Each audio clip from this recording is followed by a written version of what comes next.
Lord's engineering college Hyderabad का वाहिद मुस्लिम minority institution. पिछले साल 200 से ज़्यादा स्टूडेंट्स को मिली है यहाँ पर बड़े कंपनीज में प्लेसमेंट, जिनमें सबसे ज़्यादा सालाना 13 लाख रुपए की सैलरी भी मौजूद है। एडमिशन्स और डिटेल्स के लिए नंबर्स पर कांटेक्ट करें। किसान भाइयों को मैं वादा करता हूं कि भारतीय जनता पार्टी की सरकार बनने के बाद पहली ही मीटिंग में पहला ही काम किसानों की कर्ज माफी का कर दिया जाएगा। अस्सलाम वालेकुम नाज़रीन, आइए नज़र डालते हैं आज की अहम खबर पर। बहुत अहम खबर है नाज़रीन जो हमने आपके लिए बनाई है। नाज़रीन, क्या ये हमारा देश बिजनेसमैन्स का है या तो फिर किसानों का है? इसका फैसला आवाम को करना है। नरेंद्र मोदी जी कब, कहां और कैसे प्राइम मिनिस्टर बन गए, जबकि प्राइम मिनिस्टर बनने की बारी थी श्री लाल कृष्ण आडवाणी जी की, जो कि उस समय बीजेपी के एक बड़े लीडर के तौर पर इनको देखा किया करते थे। फिर अचानक से नरेंद्र मोदी जी का फेस सामने कैसे आ जाता है, वो कैसे प्राइम मिनिस्टर के उम्मीदवार बन जाते हैं। कि नाज़रीन, आपको याद होगा कि लगातार 3 मरतबा गुजरात के चीफ मिनिस्टर रह चुके श्री नरेंद्र मोदी जी, वो अचानक से प्राइम मिनिस्टर का फेस कैसे बन जाते हैं? आखिर इनको किसका सपोर्ट था? जबकि लाल कृष्ण आडवाणी जी ने रथ यात्रा निकाली थी बाबरी मस्जिद को शहीद करने के लिए, फिर उसके बाद उनका नाम काफ़ी चर्चों में आ गया था। अटल बिहारी वाजपेयी जी के बाद अगर कोई प्राइम मिनिस्टर के दावेदार थे तो लाल कृष्ण आडवाणी जी थे। लेकिन हमारे नरेंद्र मोदी जी 3 बार लगातार गुजरात के चीफ मिनिस्टर रहते समय उनके ताल्लुकात हमारे देश के बड़े बिजनेसमैन के साथ इतने अच्छे होने लगे कि बिजनेसमैन ही शायद हमारे मोदी जी को प्राइम मिनिस्टर के लिए रिकमेंड करें, यानी सिफारिश की होगी। तब जाकर हमारे नरेंद्र मोदी जी को प्राइम मिनिस्टर का उम्मीदवार बनाया गया था।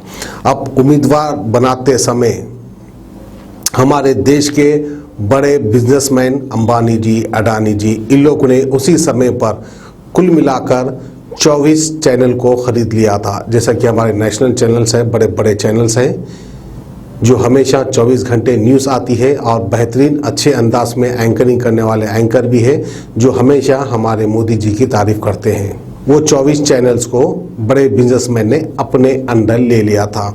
फिर उसके साथ ही साथ लगभग 400 ऐसे वेबसाइट थे जो कि नामी गिरामी थे। उन 400 वेबसाइट्स को भी इन लोगों ने ख़रीद लिया था। फिर उसके बाद हमारे मोदी जी का खूब प्रचार होने लगा, देश भर में मोदी जी की वाह होने लगी। फिर आखिरकार हमारे नरेंद्र मोदी जी इलेक्शन जीत जाते हैं और हमारे देश के प्राइम मिनिस्टर बन जाते हैं। अब खर्च चुकाने का टाइम आ जाता है। जब इतनी बड़ी कुर्सी आपको मिल जाती है तो आप खर्च कैसे चुकाएंगे? कि नाज़रीन, मैं आपको बताता चलूं कि ऑस्ट्रेलिया में क्रिस्टल लाइन एक शहर है, वहां पर हमारे अडानी जी को सपोर्ट करने के लिए हमारे देश के प्राइम मिनिस्टर श्री नरेंद्र मोदी जी ने 600 करोड़ का लोन अप्रूवल किया था, यानी 600 करोड़ का लोन इनका पास कर दिया था। फिर उसके बाद इनका पुराना खर्च था लगभग 67,000 करोड़, उसको माफ़ भी कर दिया था। 67,000 करोड़ कोई मामूली रकम नहीं होती, जो कि हमारे प्राइम मिनिस्टर नरेंद्र मोदी जी ने अडानी का यह खर्च माफ़ भी कर दिया था। अब फिर उसके बाद बारी आती है कि कौन कौन लोगों ने प्रचार में, जब हमारे प्राइम मिनिस्टर नरेंद्र मोदी जी जो है जब प्राइम मिनिस्टर के उम्मीदवार थे उस समय कौन से ऐसे न्यूज़पेपर थे और कौन से ऐसे न्यूज़ चैनल थे जिन्होंने जमकर हमारे मोदी जी का प्रचार किया था। तो एक प्रिंट मीडिया से एक पेपर है जिसका नाम है दैनिक जागर। उस पेपर के मालिक को नरेंद्र मोदी जी ने राज्यसभा का MP बना दिया।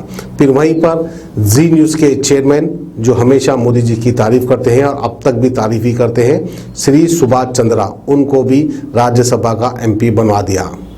खर्च चुकाने की बारी है तो खर्च तो चुकाना ही था। तो बहरहाल इस अंदाज में उन्होंने एक एक के बाद एक एक का खर्च चुकाते गए। अब अंबानी जी के खर्च किस तरह से चुकाते गए वो तो दुनिया को पता है, हर दिन न्यूज़ में कुछ ना कुछ आता है हमारे अंबानी जी को लेकर।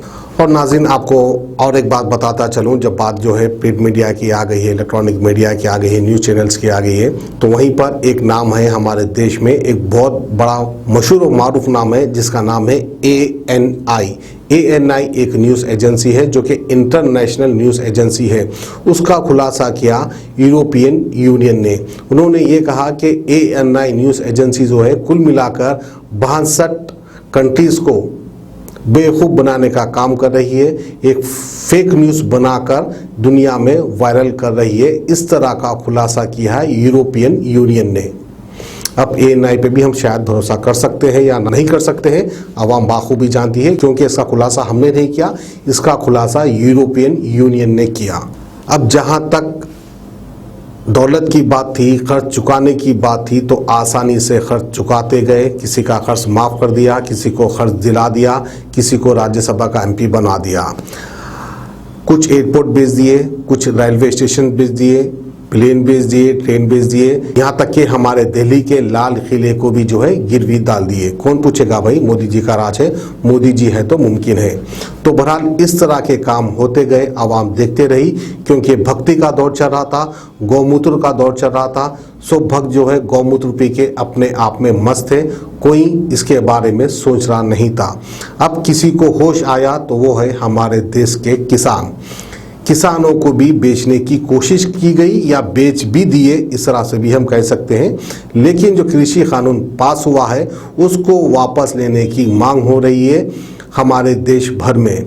दिल्ली को चारों तरफ से घेर लिए हमारे देश के किसान, वहीं पर हाईवे सड़कें जाम कर दिए और ये मांग कर रहे हैं कि हमको किसी भी हाल में कृषि कानून वापस लेना चाहिए। हमारे देश की हुकूमत को इस तरह का डिमांड कर रही है हमारे देश के किसान। जैसा कि इससे पहले भी हमने कहा था कि हमारे देश में अब तक ऐसे 35 लोग एकजुट हो गए थे जिनको नेशनल अवार्ड्स मिला था, वो नेशनल अवार्ड वापस करने की मांग कर रहे थे, वापस भी करने जा रहे हैं, लेकिन उनको प्रेसिडेंट से मिलने नहीं दिया जा रहा है। तो हमारे देश के किसान भी खिलाफ हो गए, हमारे देश के स्पोर्ट स्टार भी खिलाफ हो गए, हमारे देश के बॉलीवुड के स्टार भी खिलाफ हो गए।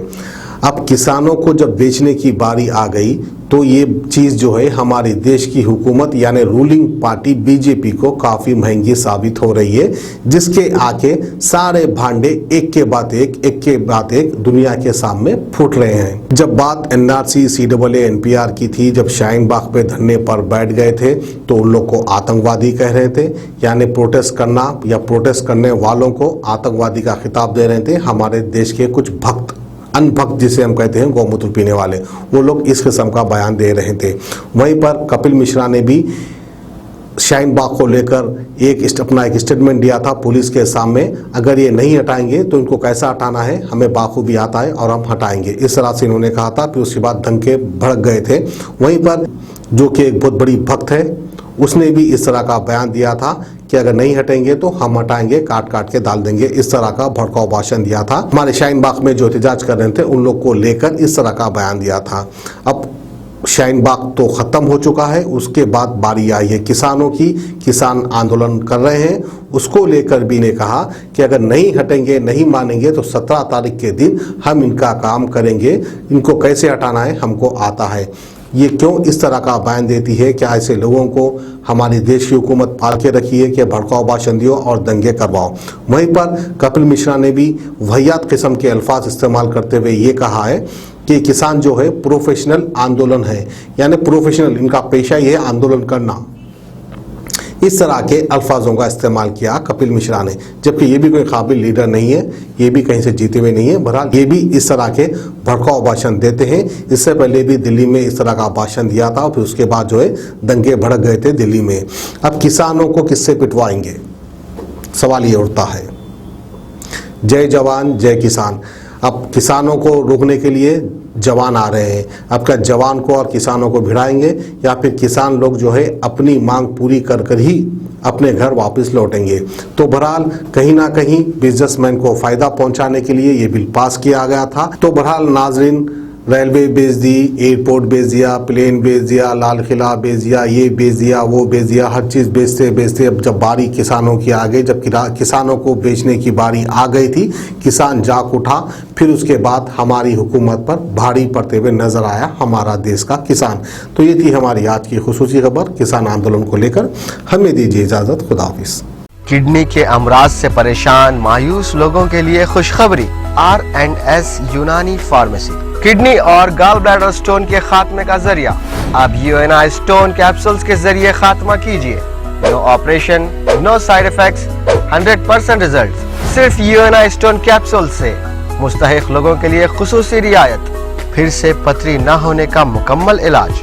दर्द, कॉन्स्टिपेशन और पुराने कब्ज से निजात पाइए। आज ही तशरीफ लाएं।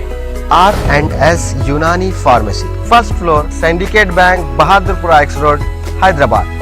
कॉन्टैक्ट 9703 939 436 9063 383760।